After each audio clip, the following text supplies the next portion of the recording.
आदाब, मैं मोहम्मद साद और आप देख रहे हैं न्यूज़ मैक्स। और आज के इस खास प्रोग्राम में हमारे साथ मौजूद है वरिष्ठ पत्रकार सिद्धार्थ वरदराजन।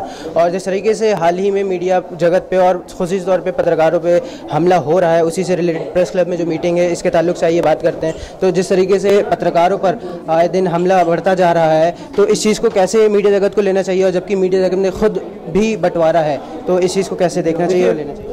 अब पिछले महीने में देख लीजिए कि एक इदारे पे सीबीआई का रेड हुआ जो एनडीटीवी है। सहाफ़ियों पे दबाव हुआ है, पिटाई हुई है, जैसे सोनिया विहार में अपने बसित जो कैरवान मैगज़ीन में काम करते कश्मीरी साथी, उन पे हमला हुआ।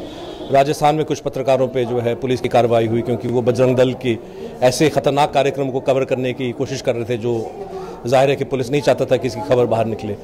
तो ये कुछ मिसाल हैं जो एक तरह से जो दिशा राष्ट्र, जिस दिशा पे राष्ट्र जा रहा है, वो उस दिशा मतलब ये मिसाल है कि हम कहाँ जा रहे हैं, और अगर हम इस चीज़ को सही वक्त पे रोके ना तो हम कहाँ तक पहुँच सकते हैं। तो अभी हाल ही में पत्रकारों पे हमला बढ़ता जा रहा है, क्या ये भाजपा को या सरकार को इसका जिम्मेदार मानते हैं? जो ध्रुवीकरण की राजनीति होती है, क्या इस चीज़ के जिम्मेदार ये भी हैं? और जो पत्रकार में भी जो अलग अलग रिलीजन के लोग हैं, तो क्या उनको भी इस चीज़ का जो है विक्टिम बनना पड़ता है?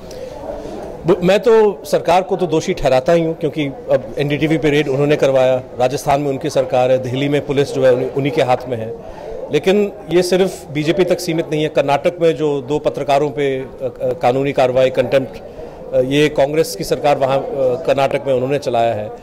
सरकारें लगभग वैसी होती, इंटॉलरेंट होती, वो नहीं चाहते कि सच जो है आगे आए, वो नहीं चाहते कि पत्रकार सही मायने से अपना काम करें। दबाव तो हमेशा उनकी ओर से आता है, तो वो अपना काम करें, हम अपना काम करें।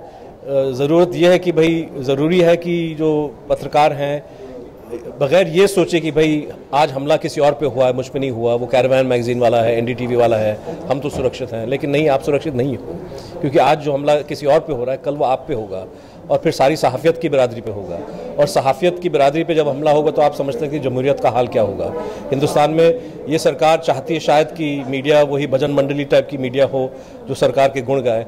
कोई और अगर एक कड़वा सच दिखाना चाहता है तो दबाव उन पे पड़ेगा, और अगर सरकार सफल रहा तो आप समझ सकते हैं कि आलोचना और जो तनकीद होनी चाहिए किसी भी सोसाइटी में, वो बंद हो जाएगा। तो आखिरी सवाल आपसे, तो इस चीज़ को कैसे रोका जाए, और सरकार को लीगल एक्शन इस पर क्या लेना चाहिए, और मीडिया जगत इसके लिए क्या कर रही है? रोकने का तो एक ही तरीका है कि जर्नलिस्ट यूनाइटेड रहे।